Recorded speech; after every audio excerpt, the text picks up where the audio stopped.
Stock మార్కెట్లో ఎవరు invest చేయాలి, ఎవరు వాటికి దూరంగా ఉండాలి, ఈ విషయం తెలుసుకోవటం చాలా ఇంపార్టెంట్ అండి. ఎందుకంటే స్టాక్ మార్కెట్లో ఇన్వెస్ట్ చేసుకునే అవకాశం ప్రతి ఒక్కరికి ఉంటుంది. కానీ స్టాక్ మార్కెట్కి ఉన్న కొన్ని క్వాలిటీస్ బట్టి కొంతమంది హ్యాపీగా ఇన్వెస్ట్ చేసుకోవచ్చు, కొంతమంది మాత్రం స్టాక్ మార్కెట్ జోలికి వెళ్ళకూడదు. ఈ వీడియోలో ఎలాంటి వాళ్ళకి స్టాక్ మార్కెట్ సెట్ అవుతుంది, ఎలాంటి వాళ్ళు అసలు వాటికి దూరంగా ఉండాలి అని చాలా డీటెయిల్గా కవర్ చేద్దాం. వీడియోని మాత్రం స్కిప్ చేయకుండా చివరి వరకు చూడండి, ఎందుకంటే ప్రతి ఒక్క పాయింట్ కూడా లింక్ అయి ఉంటుంది. కాబట్టి అన్ని పాయింట్స్ అర్థం చేసుకుంటేనే మీరు స్టాక్ మార్కెట్లో ఇన్వెస్ట్ చేయాలా లేదా అనేది మీకు అర్థమవుతుంది. సో ఫస్ట్, స్టాక్ మార్కెట్లో ఎవరు ఇన్వెస్ట్ చేయొచ్చు? స్టాక్ మార్కెట్లో ఇన్వెస్ట్ చేసే వాళ్ళల్లో ఫస్ట్ కేటగిరీ ఎవరంటే, ఎవరైతే లాంగ్ టర్మ్ గోల్స్ కోసం సేవ్ చేసుకుందాం అనుకుంటారో, ఇన్వెస్ట్ చేసుకుందాం అనుకుంటారో వాళ్ళు స్టాక్ మార్కెట్లోకి రావచ్చు. ఎందుకంటే స్టాక్ మార్కెట్స్ షార్ట్ రన్లో, అంటే కొన్ని నెలల కాలంలో లేకపోతే 1-2 సంవత్సరాల్లో నెగిటివ్ రిటర్న్స్ ఇస్తాయేమో, కానీ లాంగ్ టర్మ్ అంటే 5 years, 10 years, 15 years, 20 years చూసుకుంటే మెజారిటీ కేసెస్లో చాలా స్టాక్స్ మీకు మంచి రిటర్న్ ఇస్తాయి.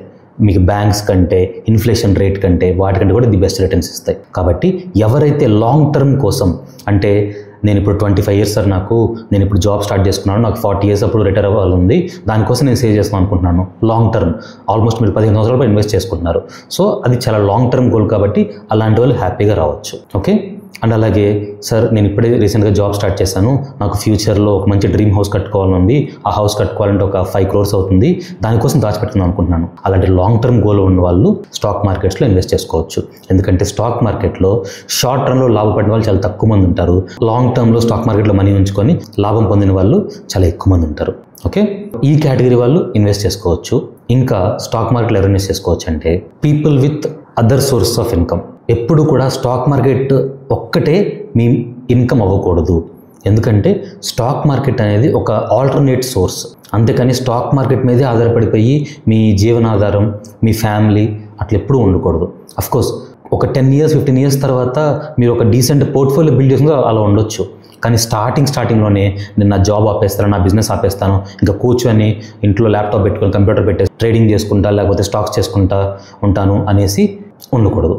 సో ఎవరైతే అదర్ ఇన్కమ్స్ కూడా ఉంటాయో వాళ్ళు స్టాక్ మార్కెట్ ద్వారా ఒక ఎక్స్ట్రా ఇన్కమ్ క్రియేట్ చేసుకోవడం కోసం స్టాక్ మార్కెట్ని ఎక్స్ప్లోర్ చేసుకోవచ్చు. నెక్స్ట్, స్టాక్ మార్కెట్లోకి ఎవరు రావాలి అంటే, ఎవరైతే రిస్క్ అండ్ వోలటాలిటీ దీన్ని అర్థం చేసుకుంటారో వాళ్ళు మాత్రమే స్టాక్ మార్కెట్లోకి రావాలండి. ఎందుకంటే స్టాక్ మార్కెట్లో లాభం వచ్చే ఛాన్స్ ఎంత ఉంటుందో నష్టం వచ్చే ఛాన్స్ కూడా అంతే ఉంటుంది.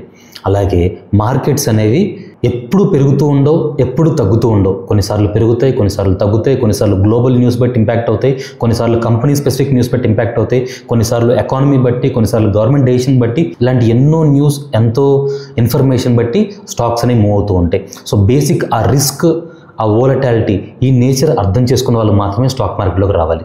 లేకపోతే మీరు మార్కెట్లో ప్రతిరోజు వచ్చే న్యూస్లు చూసి భయపడిపోతారు, లేకపోతే ఆశపడిపోతారు. ఫియర్ అండ్ గ్రీడ్, వీటి వల్ల స్టాక్ మార్కెట్లో మెజారిటీ పీపుల్ ఎప్పుడు నష్టపోతూనే ఉంటారు. సో కాబట్టి స్టాక్ మార్కెట్లోకి వచ్చేవాళ్ళు మీరు రిస్క్ని, వోలటాలిటీని అర్థం చేసుకొని రండి. దానికి ఇంకో బెస్ట్ ఎగ్జాంపుల్ చెప్పాలంటే, చాలామంది స్టాక్ మార్కెట్లో కొత్తగా వచ్చేవాళ్ళు అడిగే ప్రశ్న ఏంటి అంటే, సార్ నేను ప్రస్తుతానికి నా డబ్బుల్ని బయట వడ్డీకి ఇస్తున్నాను సార్, నాకు ₹2 వడ్డీ వస్తుంది, స్టాక్ మార్కెట్లో పెట్టుకున్నా నాకు ₹2 వడ్డీ వస్తుందా అనేసి అంటారు. రెండింటిని కంపేర్ చేయలేమండి. ఇప్పుడు వడ్డీకి మీరు బయటకి ఇచ్చుకుంటే అక్కడ రిస్క్ వేరేలా ఉండిద్ది. వాళ్ళు నమ్మకస్తులు అనుకోండి, మీకు ఇచ్చేస్తారు, ₹2 వడ్డీయో ₹1 వడ్డీయో నమ్మకస్తులు అయితే ఇచ్చేస్తారు. కానీ మీకు తెలియని వాళ్ళు అనుకోండి, మీరు పూర్తిగా వడ్డీతో పాటు అసలు కూడా పోగొట్టుకునే ఛాన్స్ ఉంటుంది. అలాగే స్టాక్ మార్కెట్ని మీరు ఎగ్జాక్ట్గా నాకు 24% కావాలి, 12% కావాలి, ఇట్లా ఫిక్స్డ్గా చెప్పలేం. యావరేజ్గా ఓవరాల్గా 15%, 20% ఆ రేంజ్లో జరుగుతూ ఉంటుంది. బట్ అలాగని నా స్టాక్కి నాకు ఇంత రావాలి, ఖచ్చితంగా రావాలి, అట్లాంటి బేసిక్ అండర్స్టాండింగ్ స్టాక్ మార్కెట్ గురించి అర్థం చేసుకోకుండా మాత్రం స్టాక్ మార్కెట్లోకి రావద్దండి. అలాగే స్టాక్ మార్కెట్లోకి ఇంకెవరు రావచ్చు అంటే, ఎవరైతే మీ ఇన్వెస్ట్మెంట్స్ని డైవర్సిఫై చేసుకుందాం అనుకుంటారో, అంటే మీ దగ్గర ఒక ₹1,00,00,000 ఉన్నాయి అనుకోండి, ఆ ₹1,00,00,000 ఒక చోట పెట్టమనేది ఎప్పుడూ కరెక్ట్ కాదు. అది ప్రపంచం మొత్తం అందరికీ తెలిసిన సూత్రం. సో అలా ఇన్వెస్ట్ చేసుకునేటప్పుడు ₹1,00,00,000 నుంచి కొంత అమౌంట్ స్టాక్ మార్కెట్లో ఇన్వెస్ట్ చేసుకోవచ్చు, కొంత అమౌంట్ రియల్ ఎస్టేట్స్లో, కొంత అమౌంట్ గోల్డ్లో, లేకపోతే ఇంకా మీకు అదర్ ఇంట్రెస్ట్లు ఉంటే వాటిలో, కొంత అమౌంట్ SIPస్లో, కొంత అమౌంట్ బిజినెస్లో, ఇలా మీరు ఇన్వెస్ట్ చేసుకోవచ్చు. సో ఎవరైతే మీ ఇన్వెస్ట్మెంట్ని డైవర్సిఫై చేసుకుందాం అనుకుంటున్నారో, ఇప్పటి వరకు మీ ఇన్వెస్ట్మెంట్, మీ ఆస్తులు కానీ మీ ఇన్కంలో కానీ ₹1 కూడా మీకు స్టాక్ మార్కెట్లో పెట్టలేదు అనుకోండి, అలాంటి వాళ్ళు కొంత పోర్షన్, మీరు స్టాక్ మార్కెట్లో పెట్టి ట్రై చేయొచ్చు. ఎందుకంటే స్టాక్ మార్కెట్ అనేది మంచి రిటర్న్ ఇస్తాయి. మీ ఓవరాల్గా మీ పోర్ట్ఫోలియో కూడా చాలా బ్యాలెన్స్డ్గా ఉంటుంది. మీకు రిటర్న్ కూడా మంచి రిటర్న్ వచ్చే ఛాన్స్ ఉంటుంది కాబట్టి. అంతేగాని మొత్తం అమౌంట్ తెచ్చి స్టాక్ మార్కెట్లో పెట్టకూడదు, లేకపోతే మొత్తం అమౌంట్ తెచ్చి వేరే అసెట్లో పెట్టుకోకూడదు. ఎప్పుడు కూడా మీ పోర్ట్ఫోలియో అనేది డైవర్సిఫైగా ఉండాలి. సో అలాంటి వాళ్ళు స్టాక్ మార్కెట్లో ఇన్వెస్ట్ చేసుకోవచ్చు. అండ్ అలాగే మోస్ట్ ఇంపార్టెంట్, స్టాక్ మార్కెట్లో ఎలాంటి వాళ్ళు రావచ్చు అంటే who are willing to learn. ఎవరైతే నేర్చుకోవడానికి సిద్ధంగా ఉంటారో వాళ్ళు రావచ్చండి. ఎందుకంటే స్టాక్ మార్కెట్ అనేది ప్రతి ఒక్కరికి ప్రతిరోజు పాఠం నేర్పిస్తూనే ఉంటుంది. మీరు స్టాక్ మార్కెట్లో కొత్తగా వస్తున్నా, ఒక 10 సంవత్సరాల నుంచి స్టాక్ మార్కెట్లో చేస్తున్నా, లేకపోతే 25 years 30 years ఎక్స్పీరియన్స్ ఉన్నా సరే అందరికీ స్టాక్ మార్కెట్ తెలుసు అనడానికి లేదు. ప్రతి ఒక్కళ్ళు కొత్తగా నేర్చుకునేది ఏదో ఒకటి ఉంటూనే ఉంటుంది.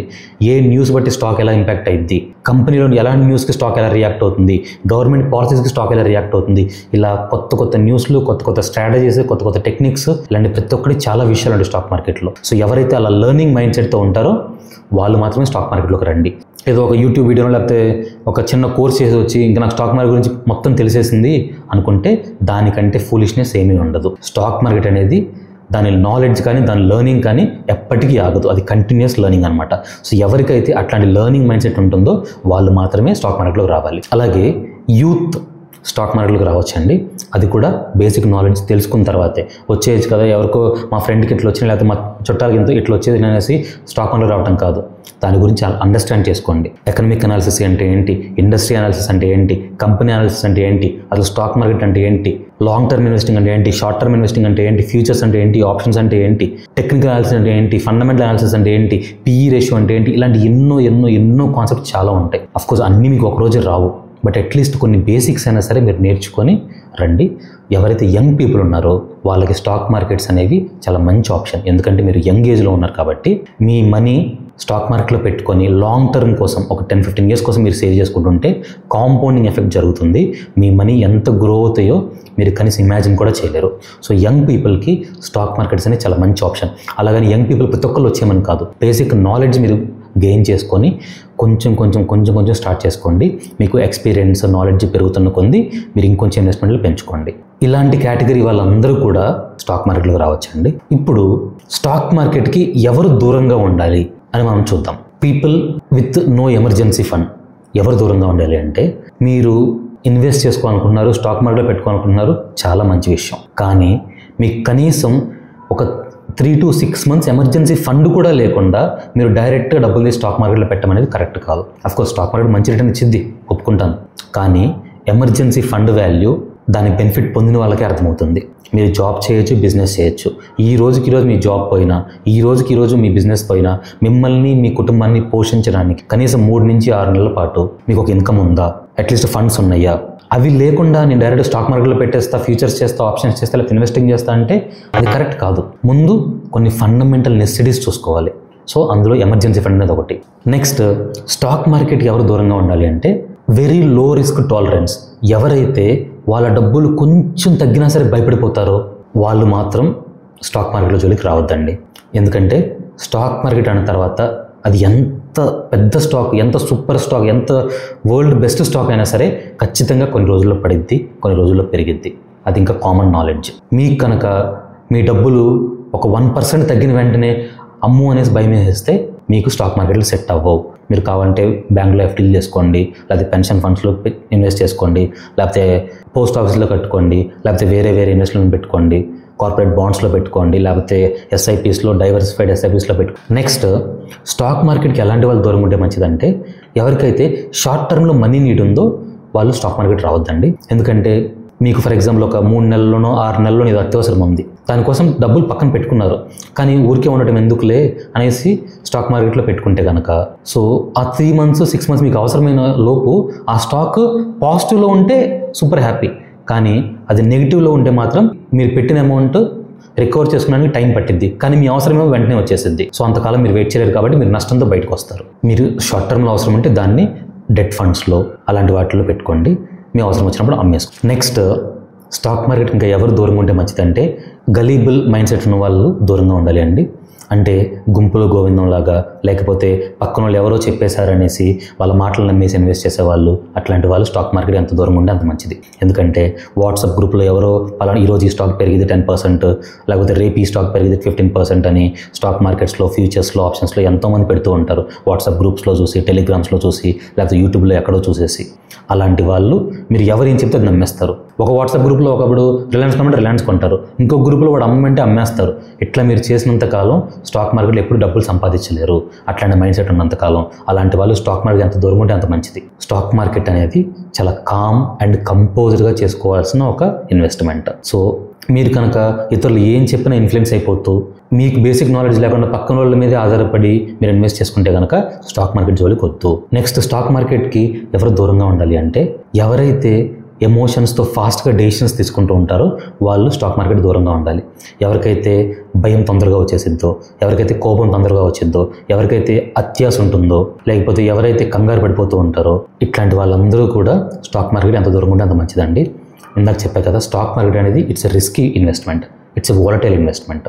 ఎంతమంది చెప్పినా, వాళ్ళు మీకు ఎన్ని ప్రూఫ్లు చూపించి నేను 10 సంవత్సరాల నుంచి చేస్తున్నా, 20 సంవత్సరాల నుంచి చేస్తున్నా అని చూపించి ఎంత చెప్పినా సరే, ఎవరు చెప్పినా సరే నమ్మొద్దు.